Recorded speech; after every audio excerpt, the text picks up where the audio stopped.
The word of God in Ecclesiastes chapter 3 verse 11a says, God makes everything happen at the right time.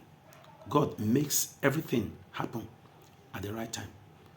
By implication, we human beings, we have no reason to actually feel God is delaying, because God has time for everything that happens in this world. Anybody who could not wait for God's time and decides to force the time, the consequences are always unbearable. The consequences are always unbearable. I want to speak to our young boys of today who are taking laws into their hands, trying to force money to come, doing all manner of iniquities, evil, and atrocities, all in the name of making money. Yes, you may end up making the money, but as long as it doesn't come in God's timing, that money will bring you problem. And you can testify to this. You see the rate at which many young men are going mad now in the society. There's no community now you go to, you don't see a mad person. And most of them are young men who could not wait for God's time. Who could not wait for God's time. Now, when they force this money to come in a time that is not God's appointed time,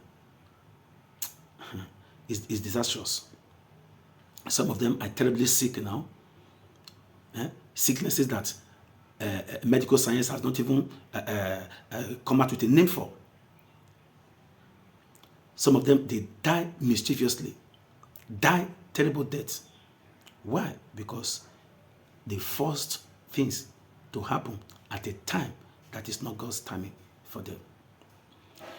What about married men and married women who feel they have married for 4 years, 5 years, 10 years without children, and they want to force children to come? And they go to any length, go to so-called prophets, native doctors. When they finally get those children, they turn out to be terrors.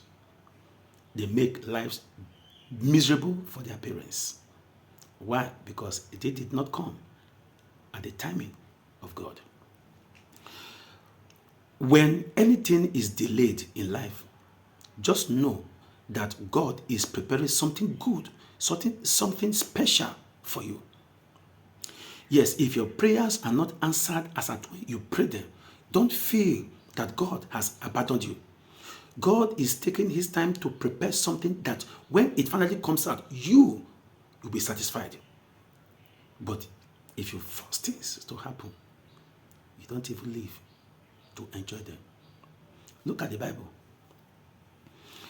When Isaac was born, he was not born as at when other people were being born. Isaac was born to his father Isaac at the age of 100 years. But the Isaac was one of the wealthiest men in his time.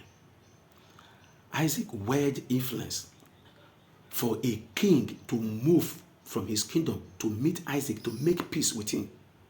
To say, Isaac, please, let us be friends. We can't afford to be enemies. You think that kind of man was a poor man? He wasn't a poor man. But was he given birth to as at when he was expected? No. Or is it Samuel? You want to talk about Prophet Samuel in the Bible?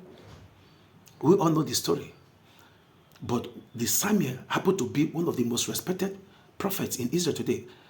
One of the few men who occupied 2 to 3 offices in Israel. Is well respected. But was he given birth to as at when the parents expected him? No. Or is it Samson you want to talk about? Samson was not also given birth to as at when they expected him. There was delay. But who waged the influence of Samson in his days? No. Or is it John the Baptist in the New Testament you want to talk about? When John the Baptist was born, he was not given birth to as at when his parents expected him.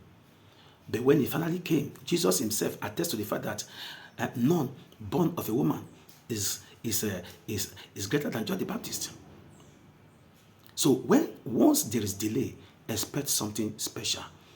Once you are expecting delay, expect something glorious. God compensates delay. This is my advice for you. Stay out of trouble till I come here next time. And may God bless you.